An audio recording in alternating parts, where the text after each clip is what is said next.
Ya estamos de vuelta. Pues Mariano Rajoy parece haber aprobado el examen de Bruselas. El presidente Barroso ha elogiado las reformas acometidas, pero recomienda que se apliquen el resto de las propuestas de la Comisión Europea. El presidente del gobierno fue con todo a Bruselas, acompañado de sus 7 ministros económicos, todo para defender su programa de reformas frente a las recomendaciones presentadas por la Unión Europea la semana pasada. La semana pasada, la Comisión presentó sus recomendaciones para todos los países de la Unión Europea. Las reformas estructurales a llevar a cabo suponen una respuesta política exhaustiva a la crisis económica, con un número concreto de propuestas y plazos específicos, y es muy importante que España continúe avanzando de manera decidida. Pero para Mariano Rajoy las recomendaciones de Bruselas no añaden demasiado a su propio programa de reformas. España ya lleva mucho avanzado y está trabajando en sus deberes pendientes. Para una de las mayores preocupaciones de la Comisión, como es el sistema de pensiones, Rajoy promete una reforma este mismo año, en la que ya hay una comisión de expertos trabajando. Cuando nos den el informe, que será pronto, en unos días, espero, lo llevaremos al Pacto de Toledo, y en el Pacto de Toledo, con todos los grupos parlamentarios y con todos los que quieran opinar sobre este asunto, pues llegaremos a unas conclusiones y después lo aprobaremos. Además, Rajoy también aprovechó el día de ayer para reivindicar el margen de acción de su gobierno. Pese a las recomendaciones de Bruselas, no tiene pensado subir el IVA a corto plazo. De hecho, espera no tener que subir los impuestos en lo que resta de legislatura. No tengo ningún interés, pero tenemos un compromiso ineludible, que es la consolidación fiscal, y por eso hemos tenido que hacerlo. Yo espero no tener que volver a hacerlo a lo largo de esta legislatura, si acaso hacer algunos cambios, bajar unos, tocar otros. Espero, como ya he anunciado, cuando pueda, bajar el impuesto a la renta a las personas físicas. Aunque de todas formas prepara una reforma impositiva para 2014. Bueno, el viaje a Bruselas parece, con todos los miembros del gobierno, prácticamente el gobierno al completo, ¿no?, ahí en Bruselas, parece que ha valido la pena.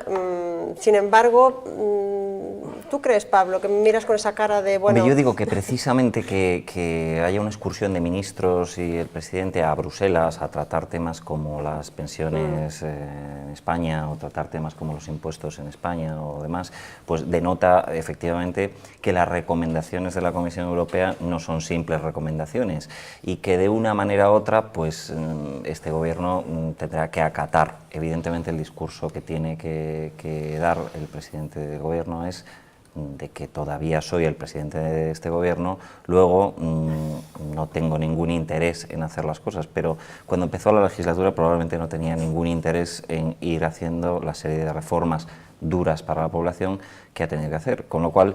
Bueno, con lo cual habrá subida del IVA. Que todo esto se hable en Bruselas en vez de en Madrid, pues es muy significativo. Acabará ocurriendo, ¿no? Ana, ¿tú crees hacemos una lectura a la gallega del discurso de Mariano Rajoy? A la gallega nada. ¿No? Las recomendaciones son instrucciones, y eso es una prueba palpable de lo que irá sucediendo en los próximos días y lo que ha pasado en lo que lleva de mandato hasta ahora. Bueno, pero la subida del IVA va a ser una subida del IVA normal, del IVA del 21, o lo que se hará serán pues los IVA reducidos, modificarlos. Esta segunda opción, precisamente por igualarnos a las condiciones del IVA de la mayoría de los miembros de la Unión Europea, donde ese IVA reducido efectivamente se aplica a productos de necesidad basiquísima y otras cosas. En España todavía hay muchos productos que no tienen que gozan del IVA reducido, y ahí es donde tiene el margen el gobierno, porque evidentemente subir del 21% el IVA general, pues... Esperemos que el turismo no se toque, porque es uno de los motores todavía de la economía. Lois, ¿cuál es tu valoración del viaje? Hombre, oído el señor Rajoy y aplicada la hermenéutica que necesita Rajoy, evidentemente va a subir el IVA. No sé qué esperar de esa reforma fiscal global, a lo mejor lo peor. Y también, por lo que me toca a mí ya por edad, es el sistema de pensiones, a ver qué sale. Es decir, no van a examinarse a Bruselas, hay directrices, y aquí vienes, cumples o no cumples, y que no, es decir, soberanía, Pero eso de todas maneras tiene sus contrapartidas, quiero decir, no es un viaje solamente de ida, también hay unas compensaciones por el otro lado, es decir, la estabilidad financiera parece que está más o menos consolidada, ¿no? Claro, yo creo que la situación de España ha cambiado mucho y que no estamos igual que hace año y medio. El propio presidente Barroso dice, ¿no?, que la situación dramática en la que estábamos con las cifras de la prima de riesgo, las cifras de déficit, pues se está equilibrando la situación. Y lo que decías tú de una segunda parte, aquí se trata de plantear el plan de reformas del gobierno español ante Bruselas, pero también de preparar la próxima cumbre europea que se celebra a finales de mes, donde se van a tratar temas muy importantes, y yo creo que ya está bien de que Bruselas esté todo el rato diciendo lo que tiene que hacer España, porque también Bruselas tiene que hacer muchas cosas.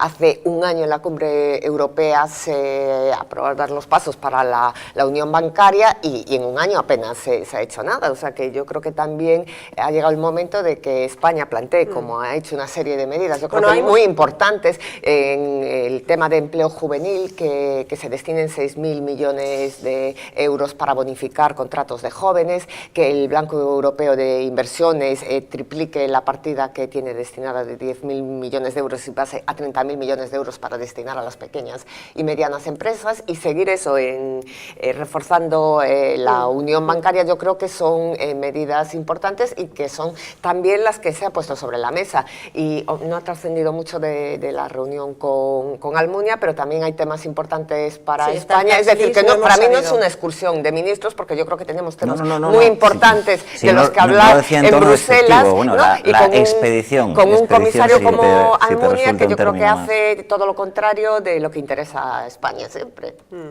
Virgilio. A mí me gustó la hermenéutica a la que apela Lois, ¿no? Es decir, aquí la reforma del IVA significa una subida, la reforma del plan de pensiones va a ser un recorte del pago de pensiones y de incremento de la cotización que hay que hacer y retrasar la edad. Y luego la reforma impositiva, la modernización del sistema impositivo, pues es más impuestos, ¿no?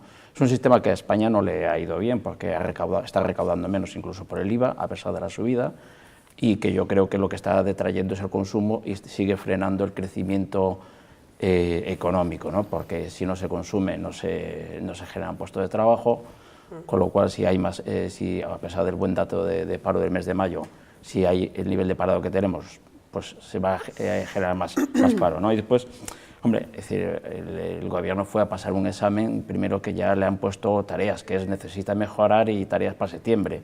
Primero porque le han dicho, no llegas al 6,5, te vamos a dar un poco más, pero a cambio, y las tareas son duras, son más ajustes.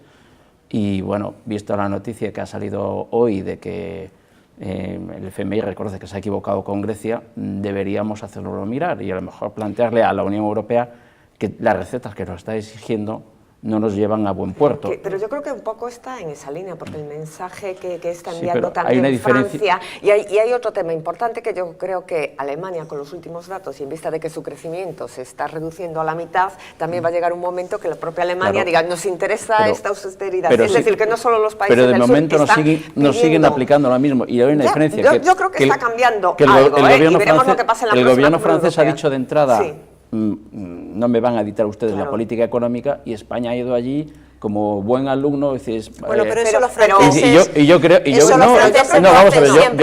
el gobierno de España debe poner pie en tierra y decirle a Bruselas que ya está bien. Yo creo que lo ha dicho. De hecho, hace una semana Mariano Rajoy decía eso, que cuando Obama y Merkel llamó a Zapatero, le tiró de las orejas, inmediatamente tomó una serie de medidas. Aquí hasta ahora hay una serie de recomendaciones de la Unión Europea que se están a Zapatero le llamaron, a Rajoy ya se puso él en primer tiempo de saludo. Pero eso es mentira. Vamos a ver, Ana, yo entiendo, pero las señales esas no las veo por ningún... El mensaje del gobierno español hacia Alemania, habrá intenciones, pero ahí... Perdón, déjame hablar un momento, si haces el favor. En primer lugar, ni la hermenéutica me permite puedo deducir que el señor Rajoy tiene algún interés en ponerse de acuerdo con Alemania o con Francia para hacer... Bueno, pero planteamiento... creen o dan la impresión de que creen en esa política de austeridad que impone la señora canciller. Sí, de hecho la reivindican y la defienden. Mientras sigan creyendo en eso, no hay nada que hacer. Segundo, evidentemente que del año pasado, de hace un año, aquí cambiaron las cosas. Evidentemente que hay que reconocerle al señor Rajoy que evitó en octubre el rescate. Pero la situación, ojo, paremos, no nos deslumbre las cifras. La situación es mucho peor hoy que hace un año, que hace dos. Mucho peor. Hay más parados, hay más empresas que cierran, hay menos perspectiva, etcétera, etcétera. Es decir, las administraciones públicas tienen menos recursos, etcétera, etcétera. Oiga, vamos a ver, reconozcámosle los méritos, pero no nos obnubilemos con lo que hay. Dos cosas, no nos obnubilamos, pero evidentemente Ana, ahora nos resulta mucho más barato pedir dinero porque la prima no te lo dan, claro. Hay más dinero porque no te lo dan. Y respecto a lo que decía de España, pues yo creo que hay una serie de países, incluso instituciones del Fondo Monetario Internacional, que ya creen que hay que austeridad unida a medidas de crecimiento. Y yo lo que decía que pero de si Alemania... es más claro el FMI, como citaba... Sí, pero lo de Alemania, yo lo que decía, no sé si me he explicado bien, es que Alemania, que está en esta línea de austeridad, evidentemente, a lo mejor lo que le hace cambiar de opinión no es la presión de los países del sur, sino el ver que su propia economía se está retrayendo con tanta austeridad. Y los últimos datos de crecimiento en Alemania yo creo que son para que ellos se alarmen y digan, pues tanta austeridad a lo mejor no es buena. Digo que no solo por lo que le digan, sino por la propia situación interna del país, que a lo mejor les hace reconsiderar os propongo su posición, os propongo salir de este debate, que es muy interesante evidentemente, pero que es de largo aliento, porque no se acabará hoy, lamentablemente, y vayamos a otro que de alguna manera también ha eclipsado un poquito el viaje del gobierno de Mariano Rajoy a Bruselas, porque ayer hemos conocido la noticia de que el expresidente de Caja Madrid vuelve a entrar en la cárcel, y esta vez sin fianza, de manera incondicional. ¿Os ha sorprendido, Pablo? ¿A ti te ha sorprendido la noticia? ¿La esperabas? Bueno, sí. Yo sí la esperaba. El problema era el procedimiento. Sí, porque yo creo que evidentemente fue un pequeño escándalo social que un señor entrase 24 horas en prisión y saliese, porque reúne en esas 24 horas 2,5 millones a los que probablemente los miembros de esta mesa no podríamos acceder así en 2 años, ¿no? Bueno, más o menos nos apañaríamos, pero quiero decir, sí, yo la esperaba. Otra cosa es que encontrar el procedimiento de que esto ocurriese era muy difícil, y luego, bueno, pues va en contra también de la opinión de la Fiscalía. Luego, no soy quien para juzgar si es correcto o no es correcto este ingreso en prisión. Creo que evidentemente, si la intención era que este señor permaneciese en prisión, tenía que haber sido de este modo, sin fianza desde el principio, y no hacernos pasar este espectáculo, en fin, de entra y sale en el mismo día. Ana, ¿tu valoración? ¿Tú lo esperabas también? Sí, me pasa como a Pablo en ese sentido, que no sabía cómo iba a ser en cuanto al procedimiento.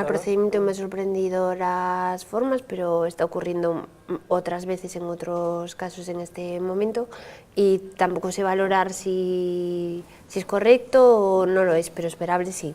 De todas maneras, yo tengo la impresión de que nos está pareciendo ya normal que un expresidente de una caja de ahorro, ¿no?, esté en la cárcel. Por lo poco frecuente que se produce. Yo creo que en el fondo la mayor parte de la gente se alegra. Toda la sociedad española, estábamos esperando que hubiese alguna señal de que pasa algo, por chorizos, por engañar a la ciudadanía, por falsear datos, por llevar en grandes Caja Madrid a la quiebra. Oiga, no pasa nada, algo tendrá que pasar. En este caso concreto de este señor, oiga, yo no soy capaz, no soy juez. Lo que sí es cierto es que el señor fiscal está en contra de la cárcel, pero no dice que sea inocente. Sí, dice que va a recurrir, se va a recurrir. Yo creo que el tema es que la gestión en Caja Madrid tiene muchas sombras y todo el mundo sospecha de cómo ha sido esa gestión. Desde luego, parece que hay responsabilidades claras que habrá que determinar. A mí lo que me preocupa es si la instrucción que está haciendo el juez es la correcta y eso puede impedir en su momento, por defectos de forma... Eso se da por supuesto, ¿no? No, lo que pasa es que la gestión o la actuación de este juez parece un poco errática, ¿no? Incluso su propia trayectoria personal, los expedientes que tiene abiertos, ¿no? Entonces, a mí me preocuparía que no fuese correcto el procedimiento que está utilizando, que evidentemente Blesa habrá que determinar sus responsabilidades. Sí, y yo coincido con Lois, yo creo que es en general, para la opinión pública, el hecho de que se acabe la impunidad de los banqueros es una buena noticia, ¿no? ¿Qué querías apuntar, que sean responsables, pero pero me preocupa como, sin ser jurista, porque así visto desde fuera parece un poco, primero le pongo una fianza de 2 millones de euros, ahora le quito la fianza... No, pero fue porque la demanda y es con una personalidad un poco peculiar solicitaba prisión confianza, es decir...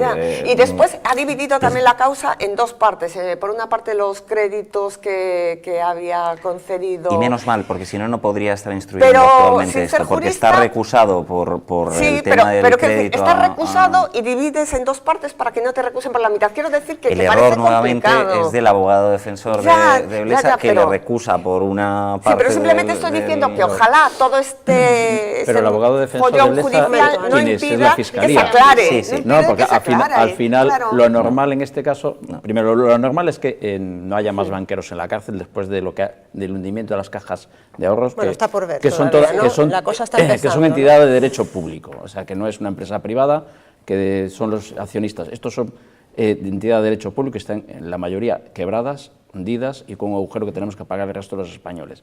Segundo, lo que no es muy normal es que sea la Fiscalía la que esté defendiendo la inocencia del señor Blesa. A mí eso me parece... La inocencia no. Tampoco está diciendo. Bueno, está defendiendo... No desprestigie usted a la Fiscalía. Y lo que me parece... Lo único que ha planteado es que no haya a lo mejor suficientes motivos para una... Tampoco me parece normal que a este juez se le cuestione, sin entrar en si la instrucción que está haciendo es de manera correcta o incorrecta, lo que se le está cuestionando es por su trayectoria y no por la instrucción que se está haciendo aquí.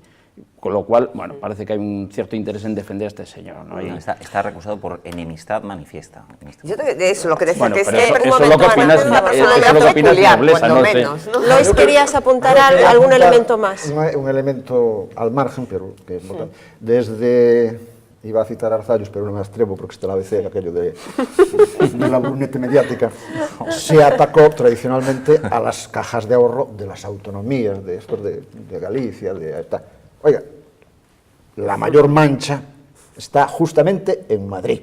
Estos que se dedicaban, incluyendo a la señora expresidenta de la Comunidad de Madrid, a dar lecciones y a cuestionar, son los que tienen el pecado mayor. Punto. No, pero pecados hay muchos, porque por ejemplo, a mí me sorprende, y yo creo que a muchos ciudadanos también les sorprende, que en el tema de las preferentes no haya personas procesadas por estafa. Dices, bueno, pero aquí se ha producido una estafa y un engaño. Entonces, incluso sorprende, y el propio valedor en su informe lo dice, que la Fiscalía en Galicia no haya iniciado acciones penales por esta estafa que se ha producido. El otro día, esta semana, entrevistábamos aquí en esta misma mesa al presidente de la Comisión de Investigación de las Cajas de Ahorros. Todo se andará, quiero decir. Esa comisión tiene que terminar su trabajo a finales de julio. La Fiscalía en Galicia sí que ha tomado... Acciones civiles, pero no penales. Una cosa es que devuelvan el dinero y otra cosa es decir, si tú has estafado, tiene que haber una responsabilidad penal por haber engañado. El fiscal jefe de Galicia, yo creo que en el tema de las... actuó... Pero también lo que me sorprende es que no haya... Pero me sorprende que no haya acciones penales, responsabilidad. Si es posible que las haya, ¿eh? Tiene que ser responsable de ¿no? No, sí, adelante. Inspirado demasiado. Es decir, quienes estaban en los consejos de administración también deberían estar en los tribunales, quienes estaban en las asambleas generales, es decir, quienes aprobaron todo eso. Es decir, la responsabilidad es de muchos, de los políticos, evidentemente, de quienes estaban ahí. De la Comisión Nacional del Mercado de Valores, del Banco de España también, pero que se aclare, ¿no? Faltarían plazas en las cárceles si metemos a toda esa gente. Ya están masificadas, imagínate. Pueden hacer turnos. Bueno, veremos, porque evidentemente esto es un precedente de trascendencia, ¿no? Indudablemente, ¿no? Sobre todo para los que en el resto de las comunidades autónomas tenemos casos también que están siendo investigados. Veremos si hay finalmente querellas penales o no. Bueno, no quiero cerrar este programa sin un comentario sobre esa encuesta que apareció ayer del CIS, aunque no es realmente muy actual, porque es una encuesta que se hizo en después de las elecciones de Galicia, ¿no? Es decir, en el otoño del año pasado. Es un poco tardía, pero bueno, aún así marca unas tendencias. Vamos a verlo en el siguiente gráfico. Son las notas que han obtenido los principales líderes políticos gallegos. Todo el mundo suspende, todo el mundo debería repetir curso. El único que se aproxima un poquito más es el presidente de la Xunta, Alberto Núñez Feijóo, con un 4,9, 4,25 para Beiras, 3,19 para Jorquera, y a mi juicio el más espectacular es la caída dramática de Pachi Vázquez con un 3,13, ¿no? No sé si compartís opinión conmigo, pero a mí lo que más me llama la atención, bueno, primero que estén todos suspensos, pero eso ya me lo esperaba, pero la caída de Pachi, por detrás de Jorquera incluso... A mí me preocupa que les mande repetir curso, que van a seguir 4 años más. Ya, eso es lo que me preocupa. No, vamos, bien es cierto que el desapego... Siempre hay que dar una segunda oportunidad, ¿eh? El desapego de la sociedad con la clase política es evidente y es grave, y no parece que estén poniendo muchos remedios para ello. Y después, bueno, lo que también se traduce que a pesar del suspenso, los que mejor salen son Feijóo y Beiras, es decir, la polarización absoluta. La polarización en el Parlamento le va muy bien a Beiras, pero le va mejor a Feijóo, ¿no?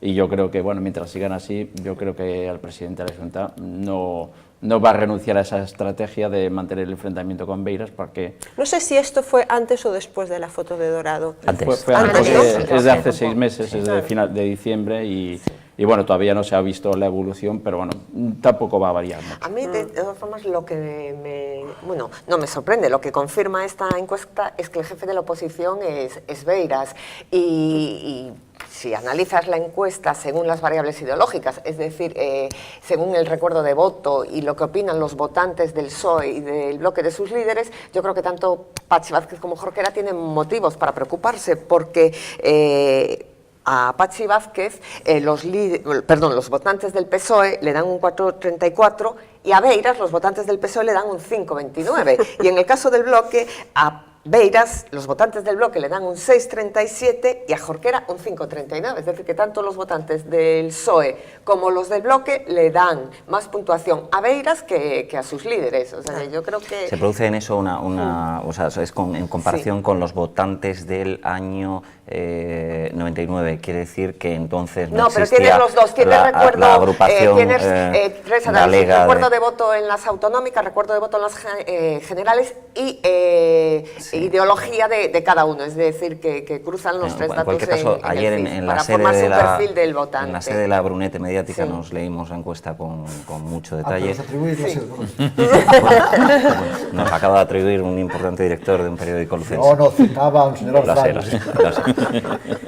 Bueno, nos leímos con esto, y lo cierto es que ya no es el tema de la valoración, sino hay muchos datos interesantísimos, como que el PSOE perdió votos por su propia campaña, es decir, los propios votantes del PSOE dijeron que aquella campaña había sido un desastre, ¿no? El liderazgo de Pachi está cuestionado absolutamente. Yo, al margen de todas las conclusiones y que todos suspenden y demás, de verdad, yo sí soy Pachi Vázquez, me levanto esta mañana con este CIS. Y ya tomo de una vez por todas la decisión de marcharme a mi casa. Ayer todavía decía que tenía vocación de servir a su país, pero si es que nadie quiere que lo haga usted, ni sus propios votantes, ¿no? Es muy llamativo, de verdad que yo recomiendo que os lo bajéis de internet porque se puede, y que veáis los datos espacio a espacio, ¿no? Porque es muy llamativo lo que le ocurre a Pachi. Lois. Hombre, yo creo que el señor Feijóo sale bien, que un 4,9 sale bien. No acusa mucho el desgaste político. Beiras está colocado un segundo, obviamente, y evidentemente Pachi Vázquez tiene un indicador más de que, o el PSOE gallego tiene un grave problema con Pachi Vázquez. Sí, yo creo que el único que no es consciente es Pachi Vázquez. ¿Y el BNG? El BNG con Agui. Y el además con Agui, los grados de conocimiento de los políticos, Jorquera sale mal parado, es el más desconocido. Es el menos conocido. Sí, es el menos conocido y lleva mucho tiempo además ya. Sí. Es decir, por eso no es un problema de tiempo, ¿no? Es un problema de que no cala, ¿no? De todas maneras había otro dato. Le favorece también el tiempo que lleva en primera fila. Bueno, y le favorecen los manotazos y los zapatazos, y en fin, y el discurso agresivo, evidentemente, nadie es indiferente, ¿no? Sí, pero el problema es que tanto el bloque como el PSOE no contrarrestan eso con propuestas de interés para la ciudadanía, que es su se están alternativa. Equivocando porque están dejando que Beiras sea el líder de la oposición. Sin discurso. Sin discurso. Sí, no. Sí. Las últimas propuestas de Beiras son que dejemos de pagar impuestos, que dejemos de pagar la luz, que dejemos de pagar la luz. Es que esto Oye, lo dijo hace 2 días en una entrevista. Es decir, sin proponer exactamente nada lógico. Oye, desde luego Beiras, si hay un beneficiado en el CIS, es el señor Beiras, ¿no? que parece ser que está dando fruto lo que está haciendo, ¿no? ¿Y el PP está dando no? resultados. Yo creo que el PP a Feijóo le va muy bien, yo creo le va que muy bien porque nadie verá a Beiras como alternativa de gobierno. O sea, que como mejor puede salir, evidentemente no está gobernando. Yo creo que hay buenos datos. Si preguntas la valoración que tienen los ciudadanos sobre la gestión del gobierno, más de la mitad la aprueban y sin embargo la valoración de la oposición, el 63-65% dice que tanto el PSOE como el Bloque han hecho una mala oposición, es decir, que la visión que hay de la gestión, quiero decir que es por buena. Por eso estoy diciendo que la encuesta es buena para la el PP es la mejor oposición que ha podido tener. La encuesta da un tanto más, dice que casi cerca del 80% repetiría su voto, como lo hizo en las últimas generales, y dentro de esos porcentajes prácticamente el 90-91% de los votantes del PP repetirían su voto. Luego, oye, sale mejor que quiere el señor tiene Feijóo, alternativa el señor Feijóo. Claro. No, evidentemente. Bueno, pues nada, lo dejamos aquí. Muchísimas gracias, Virgilio, Ana, ha sido un placer. Pablo, gracias. Ana, Lois, como siempre, muchas gracias. Muchas gracias por venir desde tan lejos, desde Lugo. No sabemos si vino en avión viendo las murallas, como hizo el piloto. Santiago está lejos de Lugo, no Lugo lejos de Santiago. Eso es lo que yo quería decir, pero bueno, se lo dije así al alcalde, aunque él insistía en que las comunicaciones no eran nada malas. Pero bueno, está lejitos, en tiempo está lejitos. Pero muchísimas gracias. No sabemos si también tuvo algo que ver con este piloto que se dedica a enseñar las murallas de Lugo, ¿no? ¿Quién? ¿El alcalde o yo? Tú que vienes de Lugo. No, yo en el avión procuro estar callado. Bueno, muchísimas gracias y gracias a ustedes, evidentemente, por seguirnos una noche más. Les espero, pues el próximo martes estará con nosotros el presidente de Bluesense. Hasta entonces, pasen una feliz noche y un mejor fin de semana. Adiós.